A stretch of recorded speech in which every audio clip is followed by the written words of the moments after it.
Movie की शुरुआत में 1915 का जमाना है जब चाइना और कोरिया की वॉर खत्म होती है। हीरो और उसका लड़का चलकर सियोल नाम की जगह जा रहे हैं। सारा दिन चलकर रात के टाइम में एक पेड़ के नीचे या कोई केव के पास रेस्ट लेते हैं। हीरो का बेटा बोलता है कि मुझे माफ कर दीजिए डैडी, मेरी ये बीमारी आपको बहुत तकलीफ देती है। ऐसा मत बोलो बेटा, तुम ही मेरी दुनिया हो। सियोल जाकर हम इस बीमारी को ठीक कर लेंगे। बेटे को टाइट देखकर हीरो समझ लेता है कि उसको रेस्ट की जरूरत है, इसीलिए कहता है कि आगे कोई छोटा शहर देखकर हम वहाँ पर थोड़े दिन रुकेंगे और फिर आगे बढ़ जाएंगे। हीरो ने जैसा चाहा वैसा ही होता है। बाजू में ही एक छोटा सा शहर होता है। हीरो के उस शहर में घुसने से सभी लोग उन दोनों को बड़ी शॉकिंग नजर से देखते हैं। उस गांव का सरपंच उनको पूछता है कि वो किस काम से यहाँ आए हुए हैं। उसी वक्त गांव का एक आदमी सरपंच से पूछता है कि स्टोर में चीजें भी थोड़ी थोड़ी करके खत्म हो रही हैं, अब हम क्या करेंगे। दूसरा आदमी उसको ये कहकर खींच ले आता है कि हीरो के सामने अभी कुछ मत बोलो। सभी लोग हीरो को बड़ी सरप्राइज निगाह से देखते हैं और उसके ऊपर चेक करते हैं कि सूरज है या नहीं। ये नजारा बड़ा ही अजीब होता है। सरपंच उनको घर ले जाके खाना खिलाते हुए ये पूछता है कि तुम लोग अपनी रोजी कैसे चलाते हो। वो कहता है मुझे एक म्यूजिकल इंस्ट्रूमेंट बजाना आता है और आयुर्वेदिक मेडिसिन बनाने में मैं एक्सपीरियंस्ड हूँ। इस तरीके से मैं अपनी रोजी रोटी संभाल लेता हूँ। हीरो सरपंच से पूछता है कि क्या एक दो दिन वो यहाँ पर रुक सकते हैं। सरपंच बोलता है कि तुम ऐसा क्यों पूछ रहे हो, मेरा बेटा टीबी की बीमारी से इन्फेक्टेड है, वो कंटिन्यू चल नहीं पा रहा है। हम कई दिनों से चलकर सफर कर रहे हैं। अगर आप परमिशन दे दो तो हम एक दो दिन यहाँ पर रुक सकते हैं क्या। हम फिर उसके बाद यहाँ से दूसरी जगह चले जाएंगे। वहाँ टीबी के इलाज के लिए बहुत सारे डॉक्टर्स हैं, ऐसा मेरे शहर के डॉक्टर्स ने मुझे बताया है। ये कहते हुए हीरो ने छोटा सा एक पेपर उस सरपंच को दिखाया। वो पेपर इंग्लिश में लिखा हुआ था। सरपंच ने होशियारी से ऐसा देखा कि जैसे उसको इंग्लिश आती हो और पढ़ना स्टार्ट करता है। उसने बताया कि इसमें लिखा है कि सियोल को अगले हफ्ते ही आना है और वो भी अर्जेंटली, तभी इलाज हो पाएगा, इसलिए आपको इमीडिएटली निकलना पड़ेगा। बट हीरो कहता है कि मेरा बच्चा बहुत ज्यादा थका हुआ है और बहुत खांस रहा है, मैं क्या यहाँ पर एक रात रह सकता हूँ और हम फिर सुबह निकल जाएंगे। ये कहकर वो एक अमेरिकन सिगरेट उसकी ओर दिखाता है। उस जमाने में ये सब आसानी से नहीं मिलता था, इसलिए सरपंच उस सिगरेट के पैकेट को देखकर खुश होकर एक रात उन लोगों को स्टे करने की परमिशन दे देता है। अब ये सब देखकर हीरो बहुत खुश हो जाता है। हीरो अपना पाइपर बजाकर सबको इम्प्रेस करने की कोशिश करता है। वहाँ एक लड़की एक ऑमलेट डाल रही होती है। उसी वक्त लाल रंग का अंडा फूटकर वो सहम जाती है। तब सरपंच खुशी से कहता है कि तुम सच में चेयरमैन हो चुकी हो। चेयरमैन वो होता है जो कोरिया में पुजारी के काम को अंजाम देता है। सरपंच खुशी से कहता है कि ये तो सेलिब्रेट करने वाली बात है, हम इसके बारे में पंचायत की मीटिंग में बात करेंगे। पंचायत जाने से पहले सरपंच और उसका बेटे में बातचीत होती है। बेटा कहता है कि दिन ब दिन हमारी हालत खराब होती जा रही है। जो इस शहर में नए आए हैं वो कोई प्रॉब्लम न कर दें। शहर के लोग मोहब्बत भूल जाते हैं पर नफरत याद रख लेते हैं। सो जो आए हैं हम उन्हें सिर्फ मोहब्बत दिखाकर भेज देंगे ताकि वो आगे कुछ याद नहीं रखेंगे। ये कहकर वो अपने बेटे को कन्विंस कर लेता है। सरपंच हीरो के पास अकेले में बात कर रहा होता है। हीरो पूछता है कि इस गांव का नाम क्या है, इस गांव का कोई नाम है भी या नहीं। फिर सरपंच उससे कहता है कि इस गांव का कोई नाम ही नहीं है और शायद ये जगह मैप में भी नहीं होगी। तुम मुझसे एक वादा करो कि जब तक पंचायत खत्म ना हो किसी से भी बात मत करना। वो पंचायत में हीरो का इंट्रोडक्शन ऐसे कराता है कि ये भी हमारी तरह वॉर से बचकर आया है। जंग में लड़ते वक्त पैरों में मार लगने की वजह से वो ठीक से चल नहीं पाता, इसलिए इस गांव के बाहर जाना खतरे से बाहर नहीं है। एक आदमी पूछता है दिन ब दिन हालात खराब होते जा रहे हैं, क्या आप आपका वादा पूरा करोगे। तब सरपंच कहता है कि क्या तुम इसकी रिस्पॉन्सिबिलिटी ले सकोगे, क्या तुम इस प्रॉब्लम को सॉल्व कर पाओगे। उस गाँव में लगभग 50 लोग ही होंगे। सब सर नीचे करके झुका लेते हैं। तब हीरो का लड़का बोल पड़ता है कि जो भी प्रॉब्लम होगी मेरे डैड उसको ठीक कर देंगे, आप लोग बस प्रॉब्लम के बारे में बताइए। तब सरपंच बोलता है कि हमें कोई प्रॉब्लम नहीं है, आप लोग कल सुबह निकल जाइए। तब हीरो पूछता है कि आप लोग चूहों से ही परेशान है ना। हीरो का लड़का बोलता है कि चूहा करके इतनी आसानी सी बात मत बोलो। गांव के लोग कहते हैं कि हम सारे तरीके इस्तेमाल कर चुके हैं, जैसे ट्रैप्स, पॉइजन, पर उनका कुछ नहीं होता। ये बहुत ही अलग किस्म के चूहे हैं जिन्हें कंट्रोल ही नहीं किया जा सकता। तब गांव के लोग बोलते हैं कि उनको भी एक बार ट्राई करने दो। सरपंच अब सोचने लगता है, अरे मैं किस चंगुल में फंस गया हूँ, चलो अब इससे ही काम चलाना पड़ेगा। तब वो हीरो से कहता है कि अगर तुमने यहाँ से सारे चूहों को भगा दिया तो मैं तुमको जितने में एक गाय आती है उतने पैसे दूंगा। हीरो अंदर ही अंदर बहुत खुश हो जाता है और बोलता है कि अगर आप छिपकली के जितना पैसा भी दो तो बहुत है, आप तो बड़े ही दयालु हो। अरे चूहे कैसे भी हो, मैं पूरी कोशिश लगा दूंगा उनको यहाँ से भगाने में। अब सरपंच ये वादा करता है कि अगर उसने चूहे भगा दिए तो वो भी सारे पैसे दे देगा। इसके बाद वो हीरो को फिर से सुनसान जगह में ले जाकर ये कहता है कि अगर गाँव के किसी को भी तुमने वॉर के खत्म होने के बारे में बताया तो मुझसे बुरा कोई नहीं होगा। अगले दिन हीरो सोच रहा होता है कि चूहों को आखिर पकड़ा कैसे जाए। तब एक आदमी उसको इशारे से बुलाकर कहता है, तुम तो जड़ी बूटियों से दवा बनाते हो ना, मुझे भी ऐसी दवा चाहिए। इस तरह दोनों एक दूसरे से कॉमेडी करते हुए अच्छी बॉन्डिंग डेवलप कर लेते हैं। अब दोनों एक दूसरे को बड़े भाई छोटे भाई का रिश्ता भी देने लगते हैं। हीरो का लड़का वो चेयरमैन लड़की को अपनी माँ की जगह इमेजिन करके देखता है। ये देखकर हीरो भी उस लड़की को ताकने लगता है। ये नजारा देखकर सरपंच दोनों को वार्निंग देते हुए डबल मीनिंग में कुछ बोलकर वहाँ से निकल जाता है। नेक्स्ट सीन पे दिखाया जाता है कि सरपंच का बेटा चूहों को कुछ नॉनवेज में बिल्ली का गोश्त खिलाता हुआ दिख रहा है। हीरो इसको देख लेता है। वो सोच में पड़ जाता है कि आखिर ये चूहों को खाना क्यों खिला रहा है। खाना खाते वक्त हीरो सरपंच से पूछता है कि मैंने देखा कि आपका बेटा चूहों को खाना खिला रहा था, ऐसा क्यों किया उसने।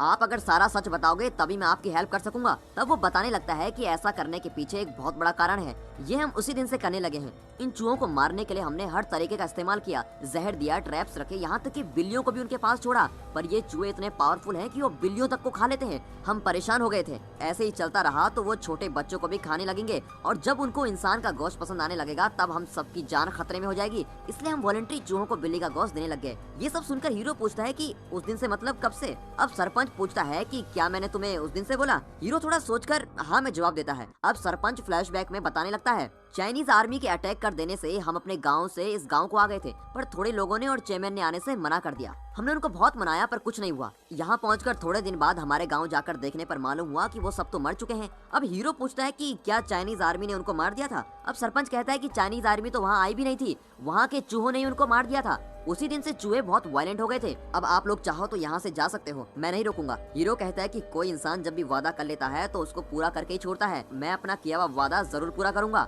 अगले दिन वो ये चेक करने लगता है कि हवा किस डायरेक्शन से बह रही है। फिर जंगल से कुछ जड़ी बूटी लेकर उसको ऐसे मिक्स करता है और येलोविश और सफेद कलर का एक पाउडर बनाता है। फिर वो एक जगह फाइंड करता है जो एक केव जैसी होती है। कुछ पत्थरों से उसको क्लोज भी कर लेता है। तब वो उस चामेल लड़की को ताक भी रहा है और सारे गाँव वालों को इम्प्रेस भी करता फिरता है। फिर उस पाउडर को सारी रोड पे रंगोली की तरह डालता है। डालने के बाद सबको पंचायत के लिए बुला लेता है और अपना प्लान सुनाने लगता है। मैंने जो पाउडर बनाया है उसकी स्मेल चूहों को बिल्कुल भी अच्छी नहीं लगती।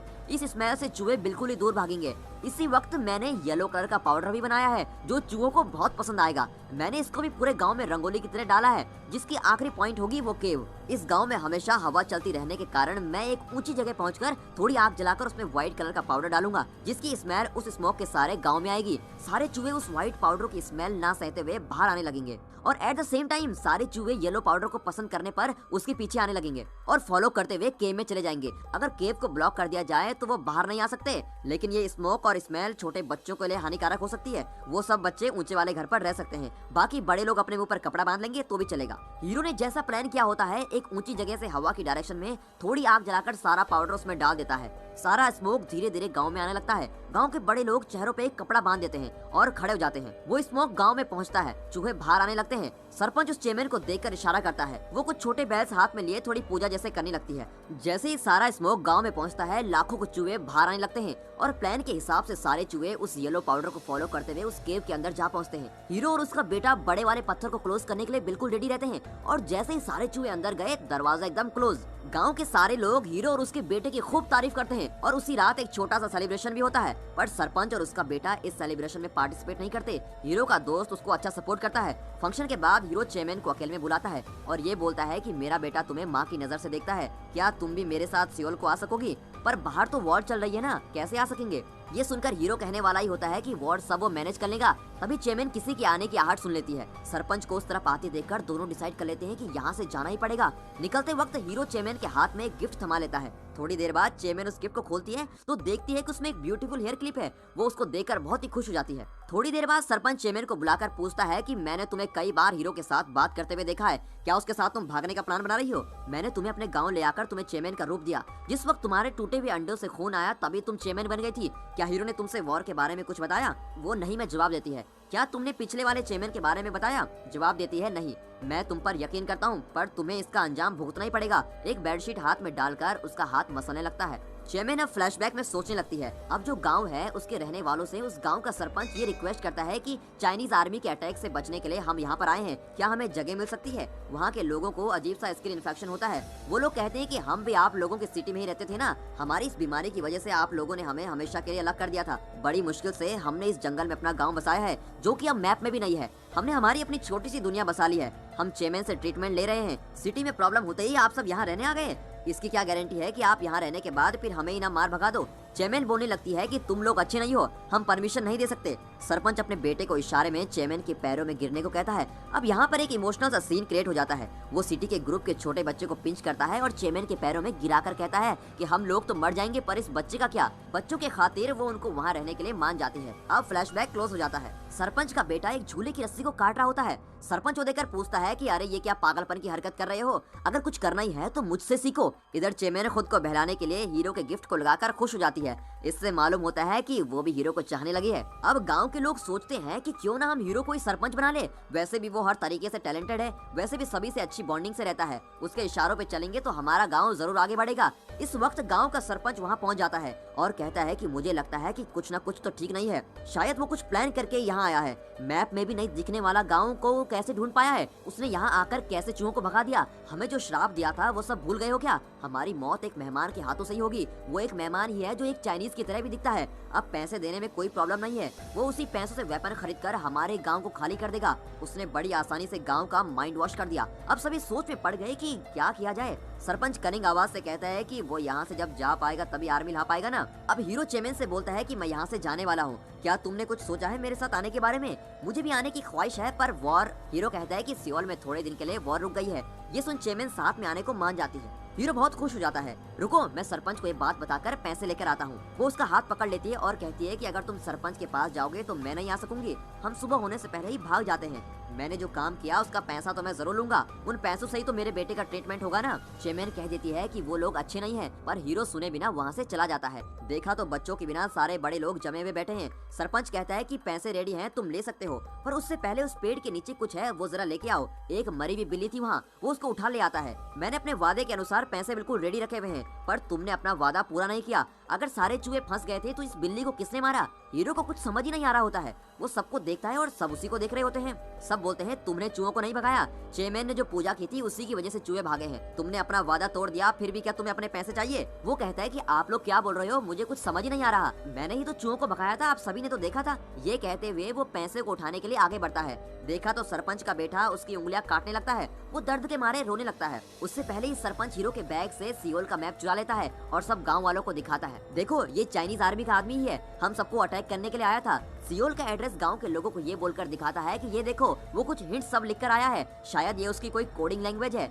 ये देखिए, ये पेंसिल हमारे बच्चों की है, ये उसके बैग से मिली, तो पक्का उसके बेटे ने ही चुराई होगी। अब हीरो समझ लेता है कि ये लोग तो मेरे बच्चे को भी टारगेट करने लगे हैं। सो वो ये कहता है कि वो पेंसिल उसी ने चुराई थी, जो भी पनिशमेंट देनी है मुझे ही दे दो। और फिर गांव वाले कहते हैं जो स्मोक तुमने पूरे गांव में छोड़ा था वो चूहों को भगाने के लिए नहीं, बल्कि चाइनीज आर्मी को सिग्नल देने के लिए था। भैया भैया कहकर लड़के के पास जाके पूछता है कि क्या तुम भी मुझ पर विश्वास नहीं करते?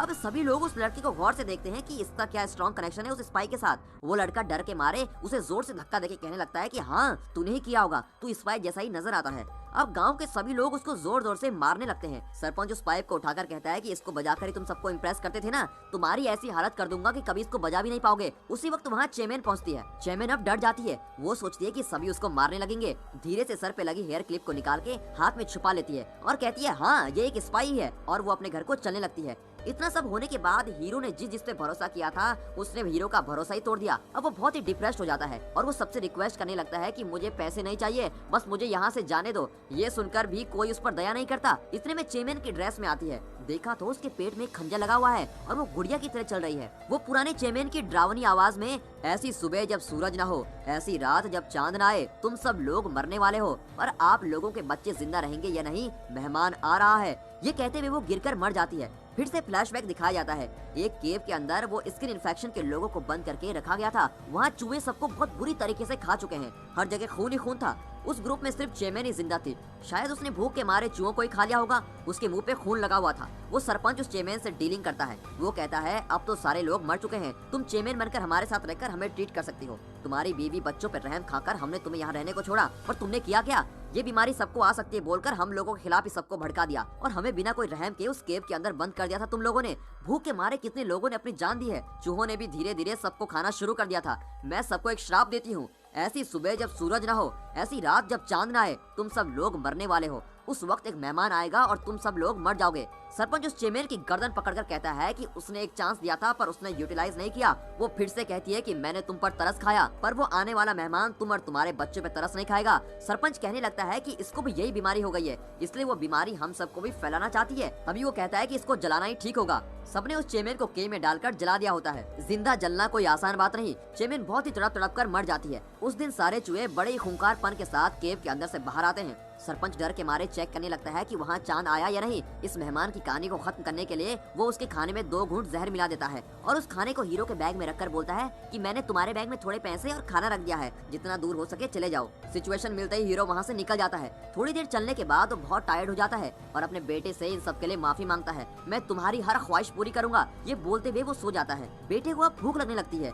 वो उस खाने के पैक को खोलकर खाने लगता है। तभी उसे याद आता है कि डैड के बजाने का पाइप तो वहीं छूट गया, सरपंच ने उसको उठाकर रखा होगा। ये सोचकर वो उस गांव में फिर से जाता है। किसी की नजर पड़े बिना वो सरपंच के रूम से पाइप उठा ले आता है। इस तरफ हीरो की आंख खुलती है। बैग के खाने को खाकर वहाँ एक स्क्वायरल मरी पड़ी हुई होती है। ये सोचकर वो समझ लेता है कि उस खाने में पक्का जहर था। अब वो अपने बेटे को ढूंढने लगता है। थोड़ी देर में उसका बेटा वहाँ आ जाता है। इतने में वो भूख के कारण उस खाने के पैकेट को खोलकर खाने लगता है। थोड़ी ही देर में वो खून की उल्टी करने लगता है और तड़प तड़प के मर जाता है। ये देखकर हीरो को बहुत ही दुख होता है और उससे बिल्कुल भी सहा नहीं जाता। वो उस लड़के को गोद में लिए अपने बच्चे के साथ बिताए हुए सारे पल को याद करता है। अब वो उस केव के पास पहुंचता है जिसमें सारे चूहे बंद पड़े हैं। वो एक छोटे से होल से चेक करता है कि चूहे क्या कर रहे हैं। वो देखता है कि जो स्ट्रॉन्ग चूहे होते हैं वो वीक चूहों को खा रहे होते हैं। उस केव में ही वो अपने बच्चे की डेड बॉडी को लेटाकर जलाने लगता है। अब थोड़ा बचा हुआ येलो पाउडर उस आग में डालने लगता है और बाकी का जो व्हाइट पाउडर था उसे अपने सारे जिस्म में लगाकर वो उस केव को खोल देता है। अब सारे चूहे बड़ी ही आक्रोशता के साथ बाहर आते हैं। वो हीरो अपना पाइप बजाकर सारे चूहों को गांव के अंदर लेके जाता है। बादल से चांद छुपने लगता है। उस स्मोक से गांव के लोग नशे में सोने लगते हैं। सोते हुए लोगों को चूहे खाने लगते हैं। सरपंच का बेटा ये नजारा देखकर खुद की जान बचाने के लिए बिल्लियों के रखे हुए केज में खुद को बंद कर देता है और वो केज टूटकर भी नीचे गिर जाता है। चूहे उसको घेर लेते हैं। सरपंच अब चांद को ढूंढता है पर कहीं नजर नहीं आता। सो अब वो समझ जाता है कि हमारा अंतिम टाइम आ गया है। हर जगह गांव वालों को चूहों ने घेर लिया है। अब पाइप बजाते हुए हीरो धीरे धीरे सरपंच के पास आता है। मैंने चूहे नहीं भगाए, ये बोलकर ही मुझे पैसे नहीं दिए थे ना, इसीलिए सारे चूहे यहाँ आए हैं। पैसा न देना बड़ी बात नहीं थी, लेकिन बिना कोई वजह के मेरे मासूम बेटे को तुम लोगों ने मार दिया। मेरे साथ जो हुआ वही तुमको देने आया हूँ मैं यहाँ। नीचे सारे चूहे होने के कारण सरपंच झूले में चढ़ता है पर वहाँ तो ऑलरेडी उसके बेटे ने रस्सी काटी हुई होती है। अब सरपंच नीचे गिर जाता है और अब सारे चूहे उस सरपंच को खा लेते हैं। चूहे इतने दिनों से भूखे होते हैं कि वो हड्डियों तक को नहीं छोड़ते। सब कुछ सुबह होने तक खा लिया होता है। सुबह सारे बच्चे उठते हैं तो वो शौक से देखते हैं कि और लोग कहाँ गए और सूरज भी नहीं है। तभी हीरो पाइप बजाते हुए उन बच्चों को एक जगह ले चलता है। बच्चे भी खुशी खुशी उसके पीछे चलते हैं। अब वो सारे बच्चों को उस केव के लिए डाइवर्ट करता है। उसके इशारों पे बच्चे भी अंदर जाने लगते हैं। अब वो उस पत्थर से केव बंद कर देता है। इस एक्शन से मूवी खत्म हो जाती है। And finally thanks for watching.